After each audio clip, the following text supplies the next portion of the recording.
Bapak Ibu sekalian, tadi sebenarnya kita kan menampilkan pemikiran tentang keistimewaan reformasi. Mengapa reformasi gereja itu perlu dirayakan atau harus dirayakan? Sebaiknya dirayakan. Mengapa? Karena keistimewaannya. Dan itu merupakan pekerjaan Tuhan. Apa yang istimewa pada reformasi? Yaitu Alkitab yang dikedepankan, yang ditonjolkan, yang dijunjung tinggi oleh gereja reformasi sampai sekarang. Nah, sekarang kita mundur ke belakang, bukan mundur ke belakang, mundur pada pembahasan. Tadi kan saya sengaja tampilkan keistimewaan. Sekarang mengapa reformasi gereja? Itu topik yang kedua, apa dan mengapa reformasi gereja atau apa dan mengapa reformasi teologi pada sesi yang kedua ini. Bapak Ibu sekalian, apa arti reformasi? Saya yakin, saya menduga Bapak Ibu hal ini bukan hal yang baru, tetapi kita perlu pikirkan ulang. Ya, kita perlu percakapkan lagi tentang kata reformasi. Reformasi dari kata reform. Dari belahan kata bentuk dan kembali membentuk. Kembali pada bentuk yang secara harafiah diartikan kembali pada bentuk apa adanya, pada bentuk semula, pada bentuk asli. Itulah akar kata, itulah pengertian kata secara terminus teknikus reformasi. Nah, ini merupakan satu gerakan abad 16 yang dipelopori oleh Luther dan juga para reformator yang lain, yaitu satu gerakan kembali pada yang sebenarnya. Karena pada masa-masa abad-abad sebelumnya, gereja sudah melakoni sesuatu yang tidak sebenarnya. Cukup lama, dari abad 11, 12, 13, apalagi yang dikenal dengan the dark, masa kegelapan, abad kegelapan, di mana gereja dikepung oleh kekafiran yang sangat dipromosikan justru oleh para pemimpin gereja. Juga di sisi lain, ada sejumlah filsuf dan teolog yang sangat dipengaruhi oleh Aristoteles. Pemikiran-pemikiran Aristoteles yang sangat memengaruhi sejumlah teolog yang adalah filsuf dan filsuf yang adalah teolog.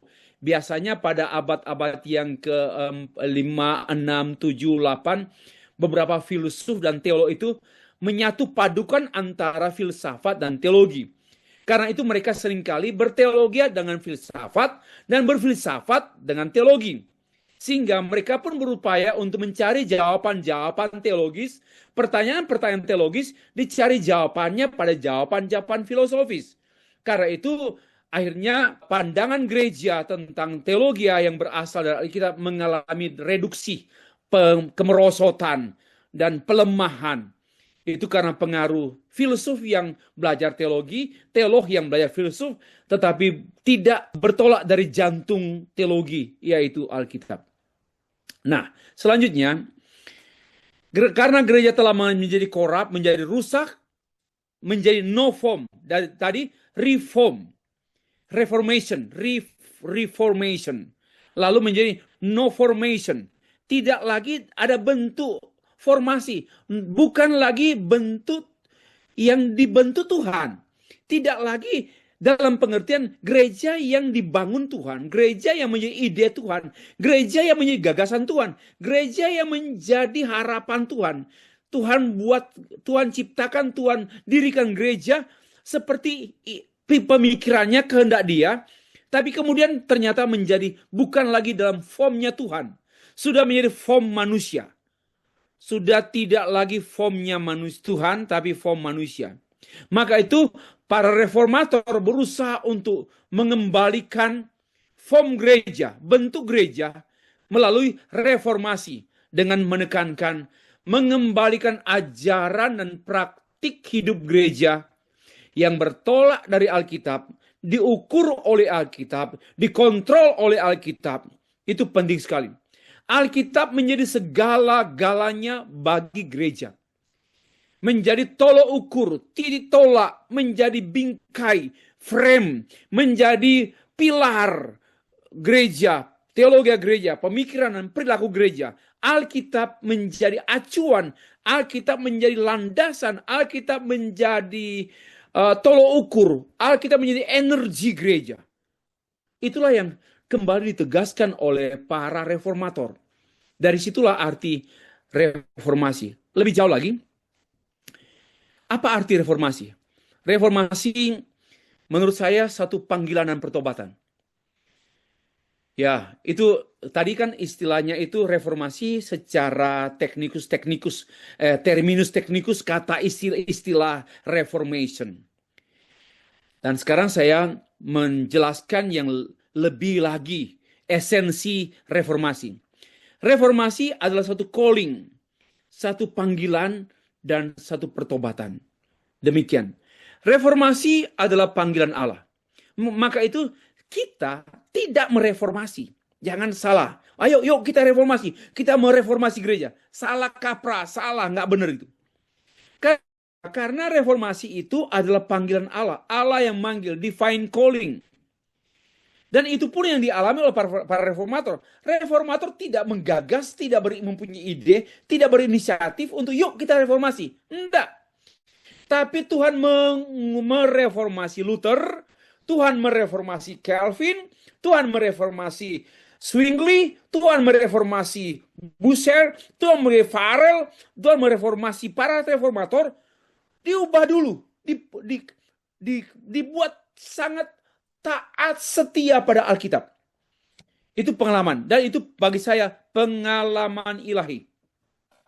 Bukan pengalaman yang dibuat atau diatur oleh organisasi, tapi satu divine calling.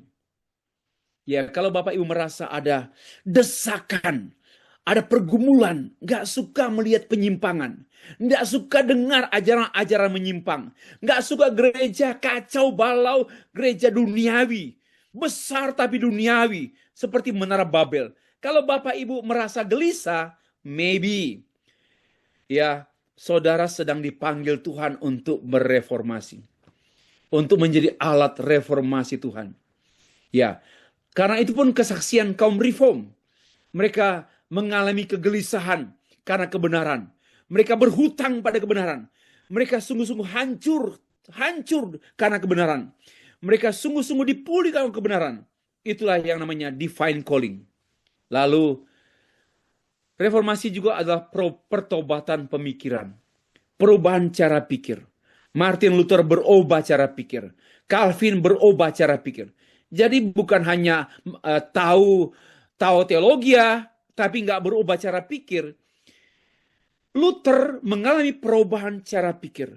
Sebelumnya dia melihat amarah Allah, hukuman Allah, murka Allah, keadilan Allah sangat menakutkan diri Luther. Maka itu dia berusaha untuk menjadi orang rohaniawan. Kalau dia berdoa itu terlentang di lantai. Dia menjerit di gaya karismatik kalau Martin Luther berdoa. Dia sangat menjerit dan terlentang di lantai. Kenapa dia sedang mencari bagaimana lepas dari murka Allah, dari amarah Allah, dari penghukuman Allah. Dan dia berbagai cara dia pikirkan, dia upayakan. Sampai tiba saatnya Allah yang mendatangi dia. Bukan dia yang mendatangi Allah, tapi Allah yang mendatangi Luther. Melalui satu malam dia membaca kitab Roma pasal 1 ayat 16 dan 17. Terjadi perubahan berpikir. Itu namanya pertobatan berpikir. Terjadi pertobatan berpikir, perubahan berpikir. Lalu terekspresi pada perubahan cara hidup. Itulah reformasi dalam pengertian esensial menurut saya. Oke. Lanjut, apa arti reformasi? Nah, kalau kita perhatikan, perubahan yang dialami oleh cara pikir menjadi cara pikir reform, menjadi cara pikir reformasi yang dialami oleh para reformator, itu terungkap pada rumusan-rumusan pemikiran yang menjadi jantung kekristenan, yaitu satu, sola scriptura. Mereka sangat menekankan bahwa the Bible is the sole source of authority for faith and life, not Tidak seperti bukan paus, bukan tradisi gereja. Tapi Alkitab adalah satu-satunya sumber sole itu bahasa Latin. Sole itu only, one and only source, satu-satunya sumber yang otoritas bagi iman dan kehidupan. Wah, itu yang ditegakkan. Bukan paus, bukan tradisi gereja. Itu penekanannya. Yang kedua, hanya oleh iman. Sola fide, faith alone. Atau faith alone, by faith alone. Salvation is received through faith, not faith alone. Not by performing good works or buying indulgences. Atau membeli surat penghapusan dosa. Itu yang kemudian dirumuskan oleh mereka. Sola gratia, grace alone. Salvation is a free gift from God's grace, not something earned by human effort, apapun usaha manusia. Yang ketiga, keempat, solus Christus, Christ alone. Jesus Christ is the only mediator, one and only mediator between God and human. Seperti itu. Dan yang last, terakhir, soli Deo gloria, glory to God alone. All glory belongs to God. For salvation and all aspect of our life belongs to God. Inilah sebenarnya yang selama abad-abad sebelumnya 5 pilar reformasi ini telah dikubur dalam kuburan gereja, telah dibuang, telah diganti. Semuanya menjadi berfokus pada kepausan, sistem kepausan, organisasi gereja, pada dogma-dogma gereja, dan menguburkan kekayaan yang luar biasa. Lalu siapa bilang, aku enggak mau reform Pak, aku enggak mau reformasi, aku mau Alkitabiah sendiri. Aneh, itu pikiran aneh. Kan sudah dirumuskan oleh para reformator, jantung atau intisari Kristen yang disarikan dalam 5 sari pati Kristen. Ya, 5 sari pati Kristen. Di luar ini ya bukan Kristen. Di luar ini tidak Kristen. Lalu kita mau bilang apa? Saya nggak reformasi. Saya nggak reform. Saya mau jadi orang Alkitabiah sendiri saja. Itu orang yang bagi saya itu. Atau orang nggak tahu apa-apa, tapi maha tahu. Ya, itu yang nggak tahu apa-apa, tapi mau jadi maha tahu. Bagaimana mungkin dia membuang semua harta gereja abad 15, 16, 17, 18, 19, 20, sekarang abad 21. Dia membuat teologi sendiri yang Alkitabiah, yang lepas dari semua reformasi. Itu bagi saya ini orang yang nggak tahu diri, ya, nggak tahu diri, nggak tahu malu, nggak tahu apa-apa. Itu mungkin pendapat saya untuk orang seperti ini. Karena kita berhadapan orang ekstrim seperti ini. Untuk apa reform? Untuk apa evangelical? Untuk apa Lutheran? Untuk apa? Untuk apa Pentakosta? Untuk apa Anglikan? Untuk apa GBI? Untuk apa? Untuk ini orang ini. Saya mau sendiri. Saya mau hanya Alkitabiah. Ini orang yang tidak tahu apa-apalah. Bagi saya seperti itu. Nah, lanjut. Mengapa reformasi sangat penting? Ini satu argumentasi umum. Tadi saya sudah bahas tadi, hanya penegasan ulang. Reformasi adalah salah satu peristiwa sejarah dunia dan satu-satunya peristiwa paling penting dalam sejarah gereja. Perlu tambah ya, perlu tambah. Setelah Pentakosta. Ini perlu tambah kalimat di sini. Setelah peristiwa Pentakosta. Satu-satunya peristiwa yang sangat monumental, sangat deterministik, sangat menentukan. Setelah peristiwa Pentakosta, yaitu pencurahan Roh Kudus pada Kisah Rasul pasal 2. Itu. Nah, yang kedua, secara umum, reformasi adalah turning point gereja atau teologi, starting point gereja atau teologi, dan guardian pillars dari gereja atau teologi. Wow. Reformasi itulah titik berangkat gereja. Pada abad sebelumnya, abad 16, gereja sudah menjadi bukan gereja lagi. Jadi lahir kembali, menurut saya seperti kelahiran kembali. Turning point, titik balik. Gereja sudah menghadap ke barat. Karena penyimpangan para pemimpin gereja. Dihadapkan gereja, dibuat arahnya ke barat. Enggak ke utara lagi. lalu dibuat turning point, dibalik ke timur, ke arah timur, ke arah matahari terbit. Ini saya hanya menambah-nambah itu, ke arah matahari terbit. Oh, itu namanya turning point. Reformasi adalah turning point gereja dan turning point teologi gereja. And not only dia hanya berbalik begitu, tapi starting point, titik berangkat gereja, titik berangkat dari teologi gereja. Itulah reformasi. Nggak ada yang lain selain reformasi. Lalu juga menjadi guardian pillars, satu pilar penyangga, pilar penopang, penjaga, satu pilar-pilar penjaga gereja dari abad ke abad, dari abad 16, 17, 18, 19, 20, 21, sekarang ini pun kita dijaga oleh Tuhan melalui pilar reformasi. Yang jaga kita sekarang ini pilar reformasi, yaitu hanya kitab suci, hanya anugerah, hanya iman, hanya Kristus, semuanya hanya demi kemuliaan Allah. Itu pilar-pilar reformasi. Masa mau cari yang lain? Masa walaupun berkata saya membuat evangelika atau injili atau mungkin alkitabiah, tapi nggak reform, yang mana? Nggak ada lagi. Semua sudah dirangkum oleh reformasi, oleh reform. Ya, oke. Berikut. Mengapa reformasi sangat penting? Ini argumentasi khusus. Tadi argumentasi umum. 1. Reformasi adalah natur teologi Kristen.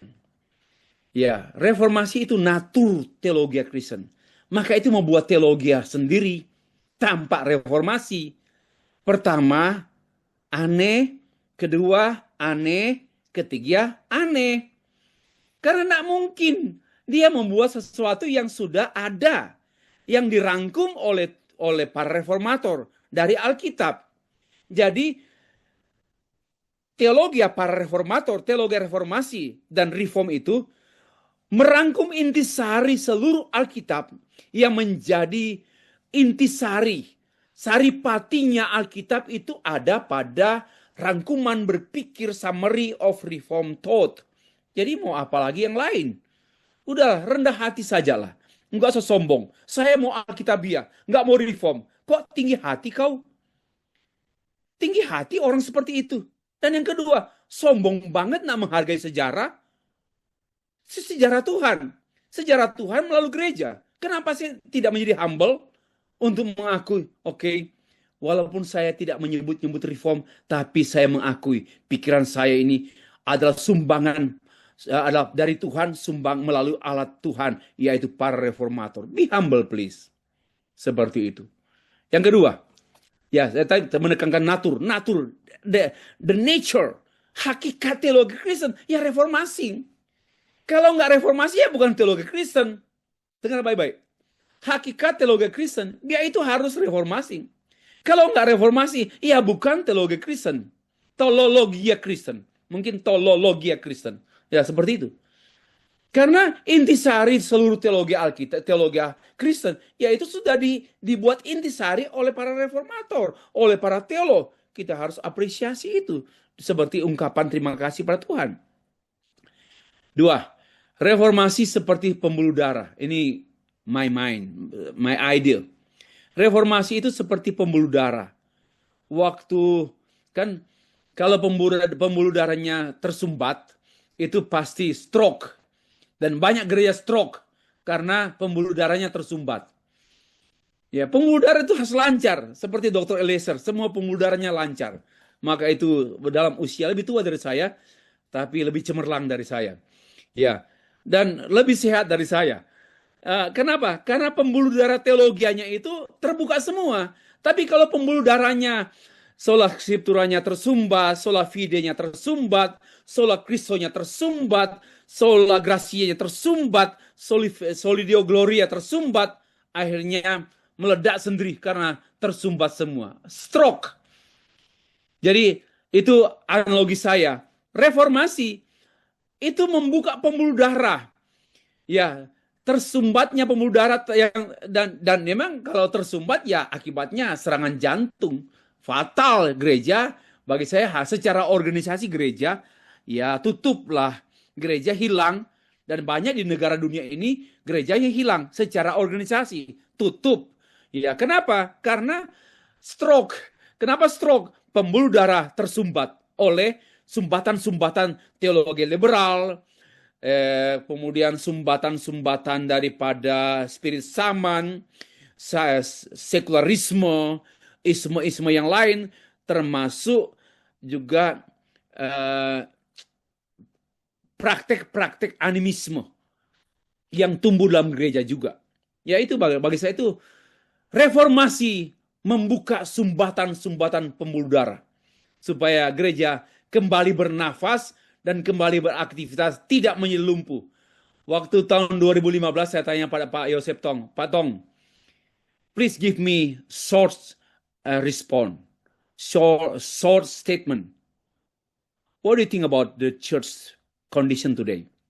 Dan langsung Pak Tong, paralyzed, lumpuh. Wow, saya kaget loh. Dia langsung ada, gereja sekarang banyak yang lumpuh. Saya tulis itu. Itu yang menstimulasi saya juga menulis buku yang diterbitkan tahun 2015. Oke, itu yang kedua. Yang ketiga, argumentasi khusus. Reformasi adalah kelahiran atau kebangkitan kembali teologi gereja mula-mula. Bukan teologi baru, bukan teologi abad nah, namun teologi yang ada pada gereja mula-mula yang sungainya itu tersumbat. Tapi kemudian reformasi membuka. Jadi menjadi banyak anak sungai. Karena disumbat. Pembuluh darah dan dan juga sungai utamanya ditutup. Sehingga air itu mengalir ke kiri, ke kanan menjadi anak-anak sungai. Pecah. Ya, aliran pemikiran pecah. Karena pikirannya pecah-pecah. Tapi reformasi mengutuhkan kebenaran teologi melalui induk sungai. Hanya satu induk sungai, yaitu reformasi. Sekali lagi, induk sungai itu only one, yaitu reformation. Dan karena itu pula pendapat saya bahwa reformasi itu adalah anugerah Allah untuk gereja kembali pada keutuhan, bukan terpecah-pecah. Saya gereja A, gereja B, gereja E yang hanya menekankan ajaran A, seperti yang saya singgung tadi. Ada gereja berdiri karena penekanan pada ajaran tertentu. Ciri khas tertentu, saya nggak sebut karena saya harus menghormati juga. Hanya menekankan PL, hanya menekankan PB. Perjanjian baru hanya menekankan satu aspek dari ada 100 tema Alkitab, tapi yang dia tekankan hanya satu tema, sunat. Itu ya. Atau hanya menekankan roh, kuasa roh. Bagi saya itu tidak utuh. Ya, tidak utuh. Walaupun kita menekankan pekerjaan Roh Kudus, tapi jangan mengabaikan Allah Bapa, Allah Anak. Harus utuh. Oke. Saya mengajak Bapak Ibu berpikir, dan reformasi itu membuat utuh gereja lah. Poin 4. Reformasi adalah induk teologi Kristen. Semua teologi gereja Protestan ya dari reformasi. Masa mau bilang, saya mau buat teologi sendiri, Pak. Saya mau buat teologi Alkitabiah sendiri. Bukan reformasi. Loh, akal usulnya semua dari reformasi. Kok nggak tahu diri? Nggak tahu apa-apa. Nah, itu harus diingat. Asal usul. Kan hanya ada dua aliran. Katolik, kemudian bagi saya, Katolik dan Protestan. Hanya dua. Lalu Protestan ini akarnya kan, itu kan reformasi. Maka kemudian muncullah anak sungai. Ada namanya Anabaptis, ada kemudian Baptis, ada Calvinis, ada Lutheran, dan masih banyak lagi. Dan itu yang dijelaskan oleh Profesor Aritonang dalam bukunya Aliran-aliran Gereja seperti itu. Ya, tapi yang saya mau tekankan, reformasi itu adalah induk teologi gereja Protestan. Itu apa artinya? Itu mamanya Pantekostal loh. Itu mamanya GPDI. Itu reformasi.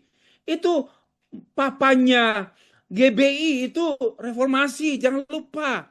Itu papanya reformasi. Ya, itu GBI semua. Harus ingat itu. Jangan lupa, jangan jadi anak apa durhaka gitu. Anak durhaka. Oke. Berikut, mengapa reformasi? Yang kelima, reformasi disebabkan oleh dan menjaga teologi konsisten, berdiri teguh di atas landasan teosentris, ditopang oleh pilar-pilar scriptura, gracia, sola fide, sola Christo, sola Deo gloria, teruji dan tidak pernah pudar sampai sekarang.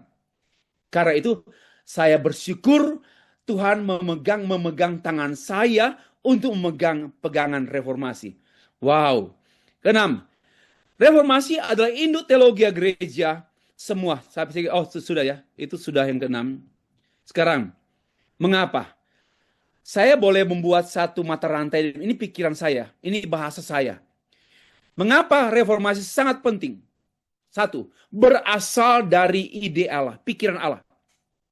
Inisiatif Allah dimulai oleh teologi gereja mula-mula, ditegaskan oleh teologi Agustinus, dirintis oleh Martin Luther, diformulasi oleh John Calvin secara sistematis, diperkaya oleh para reformator yang lain, dan direlevansikan oleh saudara saya pada hari ini. Pada hari-hari ini. Itulah golden thread, benang merah reformasi tidak pernah putus sampai besok. Benang merah, dari benang yang disediakan oleh Allah, muncul dalam gereja mula-mula oleh Martin Luther dan juga oleh para teolog sekarang yang sungguh-sungguh reformasi. Teologi sekarang, teolog sekarang, para pendeta sekarang yang sungguh-sungguh reform. Itu mereka memegang benang itu. Benang itu ada pada tangan mereka. Puji Tuhan. Ya, sebagai penutup. Teologi reformasi sudah ada sejak gereja yang mula-mula. Akar semua teologi Kristen. Teologi ini dihilangkan, diganti oleh para teolog pemimpin gereja abad pertengahan, dibuat menyimpang abad 11 sampai abad 15. Teologi ini ditemukan kembali oleh para teolog reformator, dan para teolog reform pada abad 16 dan abad-abad selanjutnya. Mata rantai teologi gereja, teologi reform, teologi Injili. Jadi di Injili ini akarnya reformasi. Evangelical itu seperti BEM, SIB itu evangelical dan akarnya reform. Jangan disangkal. Sayang sekali orang tidak belajar teologi, tidak tahu asal usul gerejanya sendiri. Dia pikir asal usul gerejanya hanya pada tahun 2 tahun yang lalu, pada abad 16 dan abad 1 dan 2. Oke, terakhir. So this is my quotation. The Reformed Evangelical is the mother of all Protestant church theologies worldwide.